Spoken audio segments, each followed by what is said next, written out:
And we're looking at day 48 of this war in Ukraine. Of course, Russia shows no signs of de-escalation, particularly in that port city of Mariupol. Ukrainian forces claim that close to 10,000 civilians have been killed in Mariupol, the port city. India Today's Gaurav Sawant and Mosmi Singh, both of them reporting from on ground to give us an understanding and what the situation looks like. Let me cut across to Gaurav Sawant first. Gaurav is currently joining us live from Dnipro. Gaurav, very, very tragic visuals and sights of pain and grief coming from the port city of Mariupol. It's devastated. In fact, where you are at as well, Dnipro, also one of those worst hit areas. Give us an understanding on day 48. How is Ukraine looking at this war? Each day, with each passing day, situation appears to be getting more tense here. I mean, just look around. This is Dnipro. It's a very big industrial hub as far as Ukraine is concerned. But just look around. Car showroom is shut. Houses are shut. Shops are shut.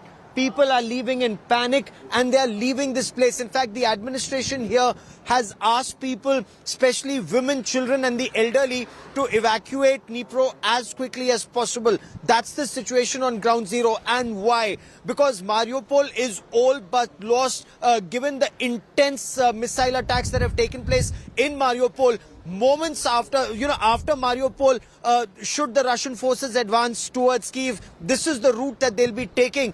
And so there's Zaporozhye en route, and Zaporozhye is an extremely crucial electricity and industrial hub once again. Then this place, then Kryvyi Rih, and then Kyiv. So all of these are very crucial centers that, Ukraine wants to protect. What are they doing? They're telling the women folk and the children and the elderly to leave for safer areas. All the men who are able to fight, they are being asked to remain here and join the effort. So just look around. Every house is closed. Every house is locked because people are leaving. The men are in battle areas, and battle areas virtually on streets here. That's what the battle area looks like. There are hedgehogs all over, tanks and armored personnel carriers. Ditches have been dug. Roads have been dug up to stall the advance of the Russians. So this is basically now a war zone that's moving closer to the capital of Kiev from the south and the east. So from Mariupol, the Russian forces, should they advance, would be through this region. Well, one can't imagine how Ukrainian forces are holding up, but there are desperate attempts being made to push back. While we see in many parts of Ukraine, already we see large-scale destruction, areas like Mariupol, we see that despite heavy damage, Russian forces not backing off. They managed to close in on that port city of Mariupol. In fact, Mosmi also joining us, bringing us extensive coverage from that combat zone. Mosmi, right now you are at Kryvyi Rih. Give us an understanding on what the situation is like there. And on 48 days and counting, Russia seems more aggressive and is all the more now looking at advancing towards the capital city of Kiev. They've not been deterred by whatever sanctions being imposed on them. In fact, it's emboldened them further.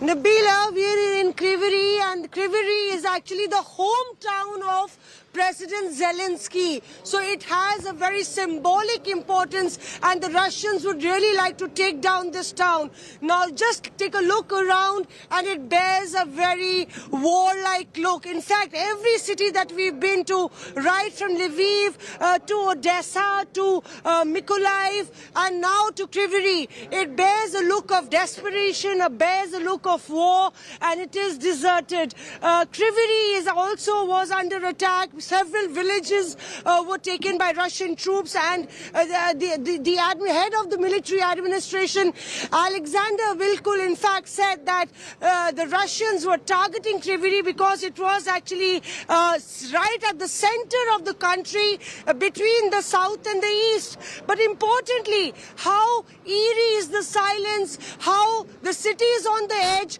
is important to know. And we are joined by a citizen, a resident of this place. Are you scared? We've seen in Mykolaiv, when the bombardments happen, the doors shatter, the windows shatter, and we've seen the curtain shake while we were also there.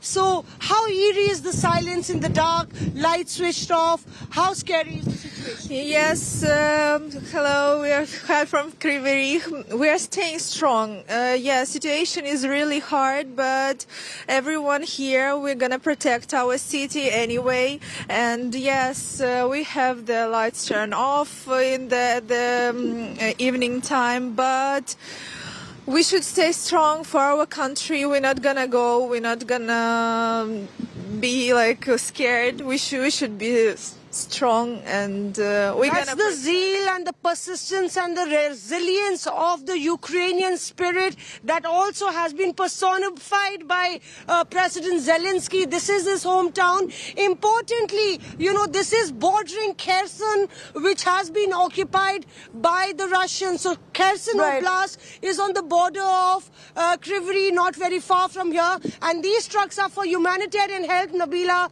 that are being sent out to various quarters.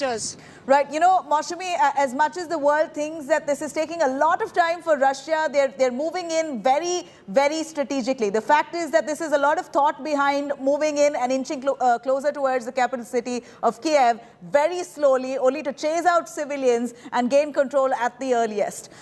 In fact, we're looking at 48th day of this war. Maushami and Gaurav has brought us extensive ground reports, but this port city of Mariupol has been completely battered in the last 5 weeks of relentless shelling.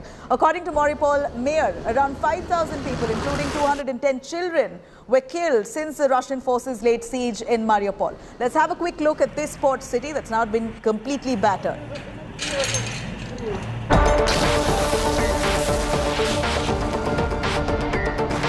Nearly 50 days of the war in Ukraine, and Russia hasn't let up its offensive. And Putin's eye is on the port city of Mariupol, a city that's been completely battered in the last 5 weeks of relentless Russian shelling. Since the Russian forces laid siege on the port city, more than 5,000 people, including 210 children, have been killed, according to the Mariupol mayor. While Russia has claimed that Mariupol is already in their control, Ukraine has dubbed it the last battle of Mariupol. This is a drama theatre that served as a shelter for hundreds of civilians. The theatre was once home to nights of revelry and art. It is now in ruins.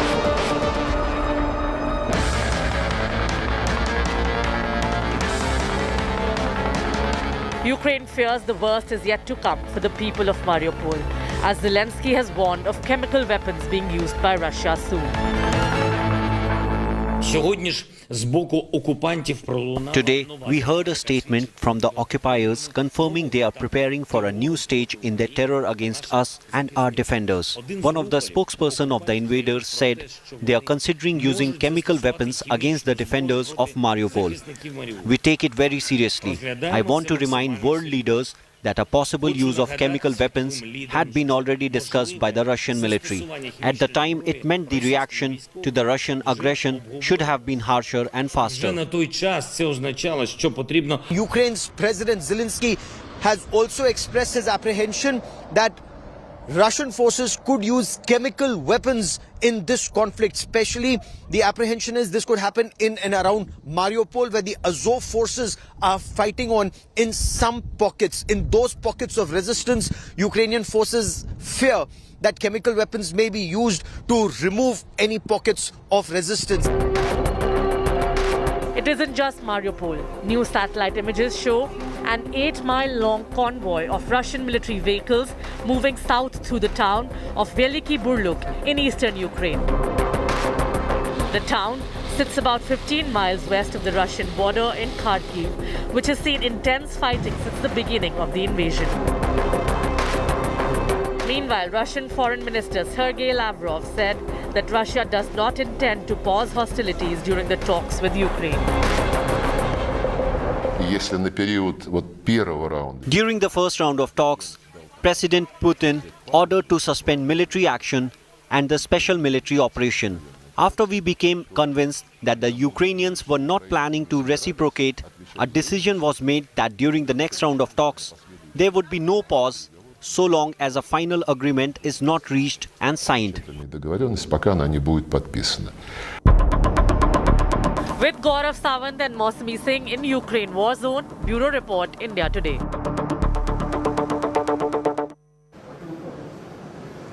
Meanwhile, Bashtanka, a suburb of Mykolaiv, is currently under non-stop attack. We're looking at continued shelling from Russian forces that's almost reduced that city to complete dust. My colleague Moshmi Singh there brings us this ground report from that area.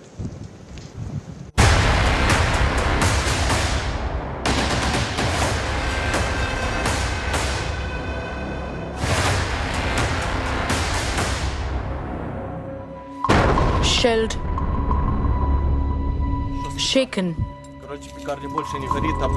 destroyed. Over a month of brutal assault on Ukraine has left many towns in ruins. Bashtanka, a suburb of Mykolaiv, is one of them. Non-stop shelling from Russian forces has almost reduced the city to dust. Mykolaiv itself is not spared. Relentless attacks by Russians have razed the Mykolaiv airport to the ground.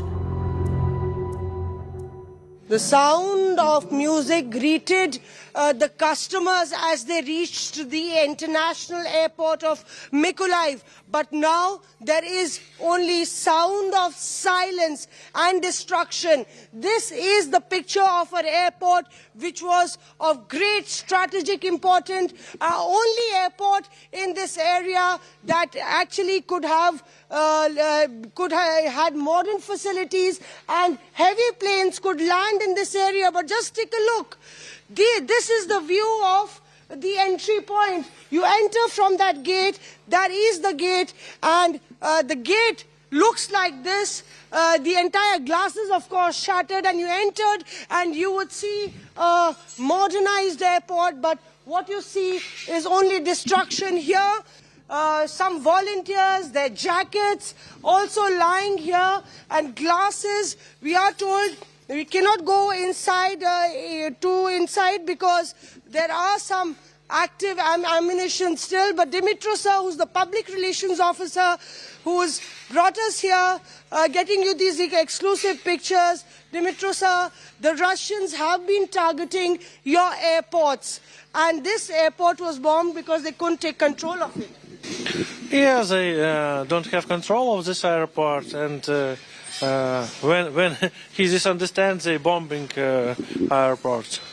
This is first and last airport international Mykolaiv, and Mykolaiv region too. In Bashtanka, residential areas have also been hit hard. In good old days, this counter would provide heal and cure and medicine to the people who were sick.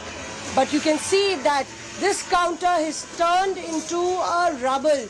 Medicines burnt, destroyed pamphlets. This counter looks like one dilapidated shop. It doesn't even look like a semblance of a shop. And here you can see how people are picking up the pieces here. A doctor's coat, some medicines, some pamphlets, and pieces of decoration.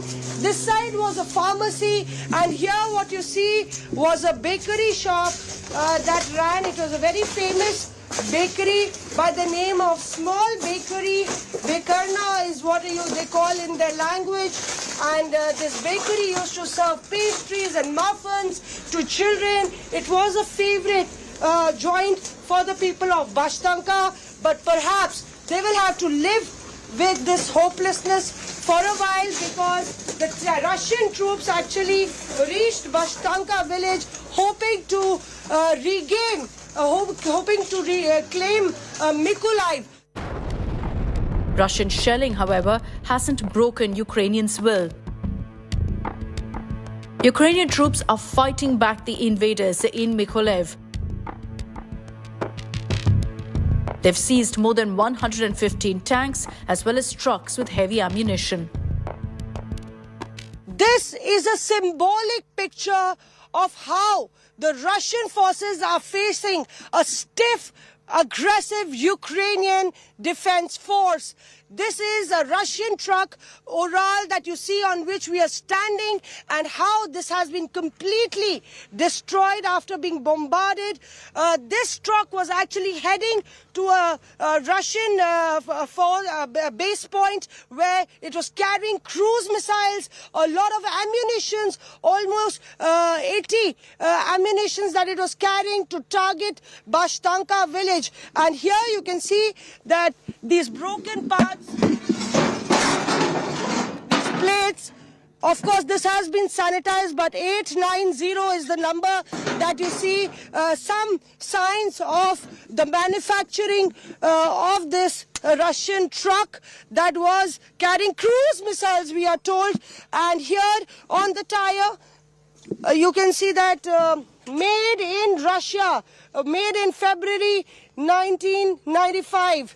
So February 1995, made in Russian truck that is completely burnt right there. The steering wheel and the cabin completely destroyed.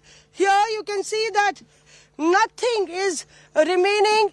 They had actually, the Ukrainian forces, sanitized this entire area. This is the door that is actually jutting out of this truck.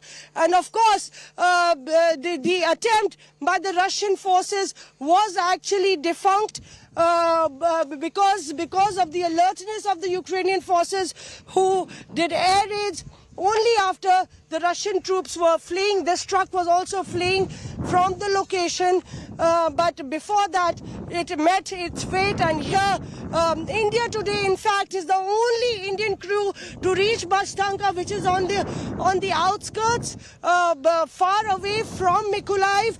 But all the entire region of Mykolaiv is facing a lot of fire, a lot of battle, combat on the periphery, because the Russians are just on the doorstep at Kherson, and they want to take Mykolaiv, which is the last barrier standing, to capture the entire southern part of Ukraine and cut it off from the sea. With video journalist Parminder Sharma, getting you all the ground reports from the war zone in Mykolaiv and Ukraine for India. Meanwhile, External Affairs Minister S. Jaishankar has given it quite back to all those critics to India's diplomacy policy who have tried to shame India for buying Russian oil. Jaishankar has called out the clean anti-India propaganda in an interaction with American journalists and asked them to ask the same real questions to European nations instead. Here's more on that. Our total purchases for the month would be less than what Europe does in an afternoon. This was Minister S. Jaishankar's reality check to the West and all the critics of India's foreign policy amid the Ukraine war. Exposing the anti-India campaign and showing that we stand steadfast in our policy, the External Affairs Minister responded to an American journalist's question on Russian oil imports with the retort, "Why aren't the same questions being asked of Europe?"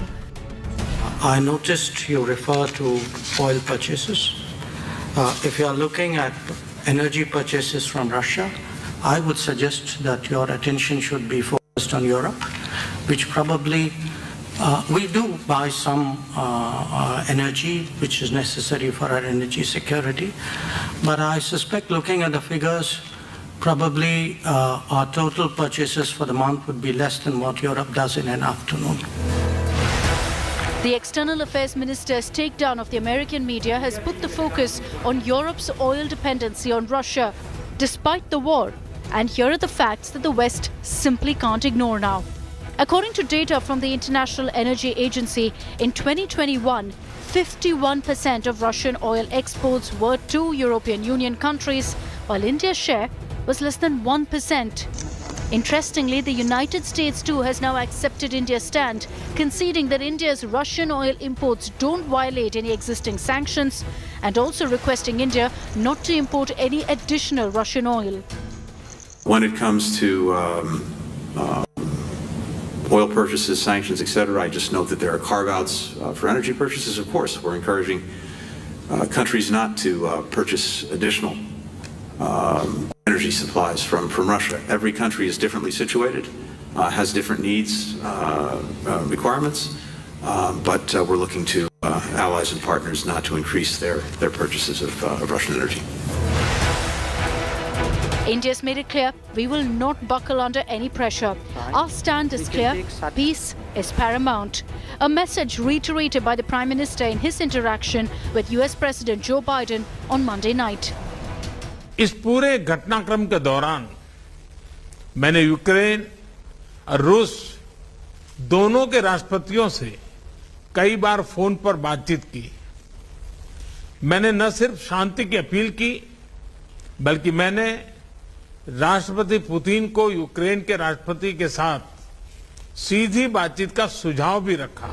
It manifests with India making it abundantly clear on every world platform now that we will not give in to any pressure or empty criticism, the United States has now acknowledged India's steps to ensure peace amid this conflict. At the root of our partnership is a deep connection between our people. On that note, I want to welcome India's humanitarian support for the people of Ukraine who are suffering a horrific assault, including a tragic shelling on a train station last week that killed dozens of innocent children and women and civilians attempting to flee the violence. India's Foreign Minister S. Jaishankar has shut down for once and for all perhaps all the Western commentary, abdicating India's strategic duty on the current war situation.